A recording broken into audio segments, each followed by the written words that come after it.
દોસ્તો 31 ઓક્ટોબર 2025ના દિવસે એક ફિલ્મ રિલીઝ થઈ છે જેનું નામ છે મિસ્રી. મિસ્રી ફિલ્મ કેવી છે એના વિશે આજે આપણે વાત કરીશું આજના રિવ્યૂમાં.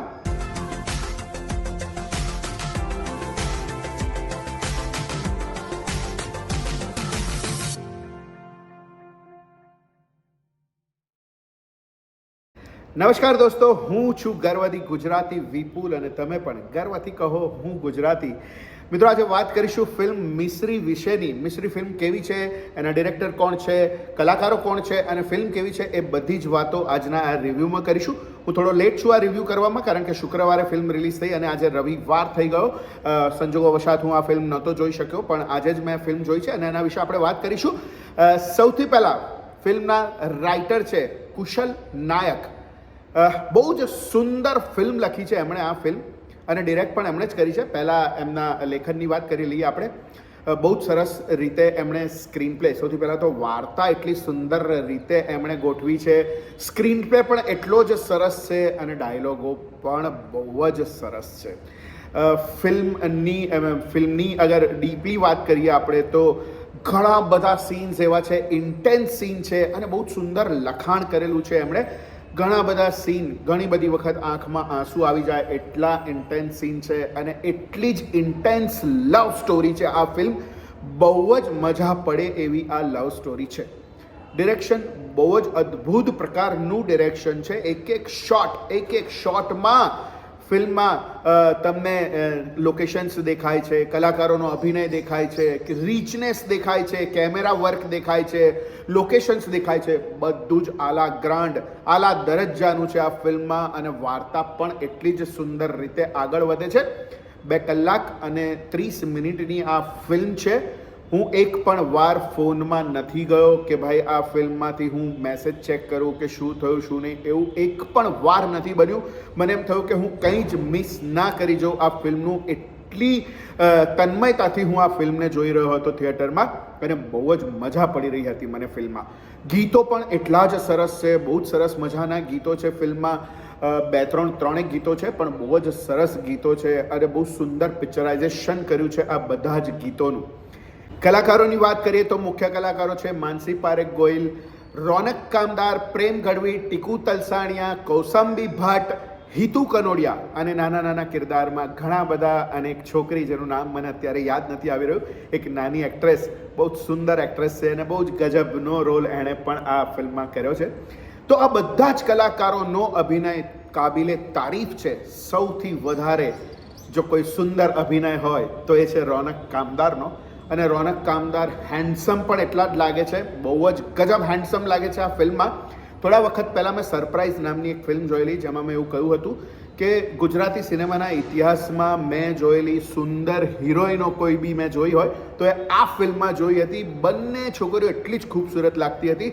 એવી રીતે જ હું કહીશ કે રોનક કામદાર અત્યાર સુધીમાં મેં જેટલી પણ ફિલ્મો જોઈ, ગુજરાતી ફિલ્મો, સૌથી વધારે હેન્ડસમ કોઈ એક્ટર મને લાગ્યો હોય, કોઈ હીરો મને લાગ્યો હોય તો એ છે રોનક કામદાર. અને આ મિસ્રી નામની ફિલ્મમાં એઝ યુઝ્યુઅલ માનસી પારેખે બહુ જ સુંદર અભિનય કર્યો છે, બહુ જ પરફેક્ટ ન્યાય આપ્યો છે. એ એજ ગ્રુપની છોકરીનો રોલ એટલો સુંદર રીતે કર્યો છે કે એમ થઈ જાય કે વાહ ક્યા બાત હે. બહુ જ સુંદર અભિનય કર્યો છે. સાથે સાથે ટીકુ તલસાણિયા, પ્રેમ ગઢવી અને હિતુ કનોડિયા, આ ત્રણેય જણે પોતાના કામને બહુ જ પરફેક્ટલી સાથ આપ્યો છે આ બંને લીડ એક્ટર્સને.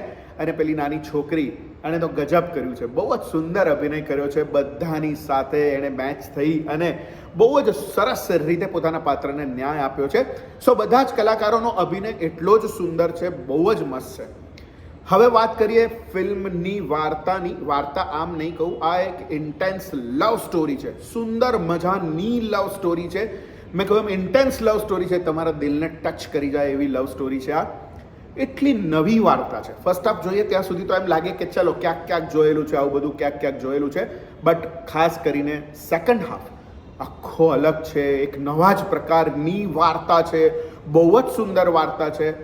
બહુ જ સાચું કહીશ આજે અત્યાર સુધી મેં ઘણી બધી મરાઠી ફિલ્મો જોઈ છે અને બહુ જ મરાઠી ફિલ્મો જોઈને બહુ જ મજા આવતી હતી, કનેક્શન આવતું હતું.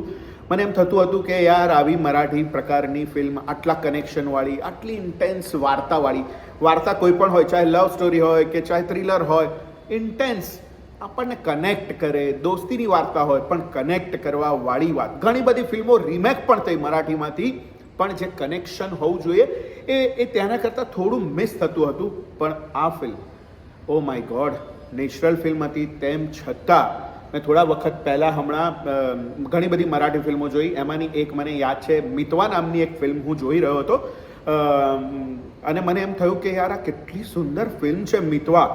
3 લવ સ્ટોરી હતી, એ પણ લવ ટ્રાયંગલ હતો અને બહુ જ સુંદર રીતે બનાવવામાં આવેલી એ ફિલ્મ હતી.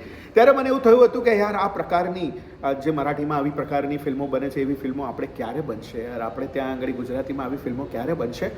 પણ હું પહેલી વાર એવું કહી રહ્યો છું કે આ ફિલ્મ એ મને એવી જ ફીલ આપી છે, એવું જ બેકગ્રાઉન્ડ મ્યુઝિક છે, એવા જ ગીતો છે.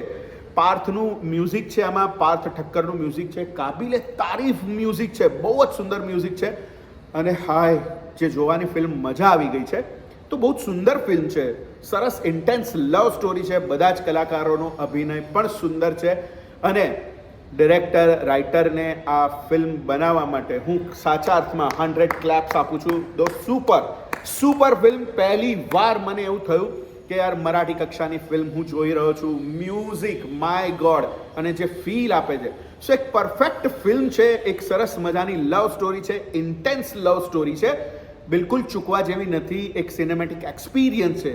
શું સિનેમેટોગ્રાફી છે, શું સેટ છે, શું કોસ્ચ્યુમ્સ છે, અદ્ભુત પ્રકારના કોસ્ચ્યુમ્સ બધાએ પહેર્યા છે. Again and again I tell you, lead કલાકારો મજા કરાવી દીધી છે, બહુ જ સુંદર અભિનય કર્યો છે અને હૃદય આમ પુલકિત થઈ જાય એવા પ્રકારની આ ઇન્ટેન્સ લવ સ્ટોરી છે. દોસ્તો, ભૂલ્યા વગર આ ફિલ્મ જોજો, તમને ખબર પડશે કે આ ફિલ્મ કેટલી સરસ છે. ગુજરાતી સિનેમામાં પણ આવા પ્રકારની ફિલ્મો બની શકે છે, એનું તમને ખ્યાલ આવશે.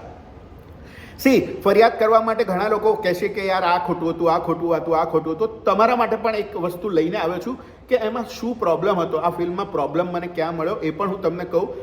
રોનક કામદારનું એક ટેટુ છે અહીંયા આગળ, આમ આપણને એવું લાગે કે 1 લખેલું છે, 1 નકલી ટેટુ છે કે હા, એ ખબર પડી જાય છે નકલી ટેટુ છે. એ ટેટુ ઓલવેઝ અહીંયાથી લઈને એના વાળની પાછળથી લઈને અહીંયા સુધી હોય. એક સીનમાં એ ટેટુ અહીંયા હતું. આ પ્રોબ્લેમ મને દેખાયો દોસ્ત આ ફિલ્મમાં કે ટેટુ નીચે થઈ ગયું. તમે લોકોએ કન્ટિન્યુટીનું પણ ધ્યાન નહીં રાખ્યું. તો જે લોકોને વાંક શોધવો જ હતો એમના માટે મેં વાંક પણ શોધી કાઢ્યો છે. સો હવે મહેરબાની કરીને બીજી બધી વસ્તુઓ જોયા વગર જલ્દીથી આ ફિલ્મને જોઈ લેજો. બહુ જ સુંદર મજાની ફિલ્મ છે. કોંગ્રેચ્યુલેશન્સ ટીમ મિસ્રી, બધાએ સુંદર અભિનય કર્યો છે, બહુ જ સરસ મ્યુઝિક આપ્યું છે. 2 કલાક અને 30 મિનિટની આ એક સુંદર ફિલ્મ છે.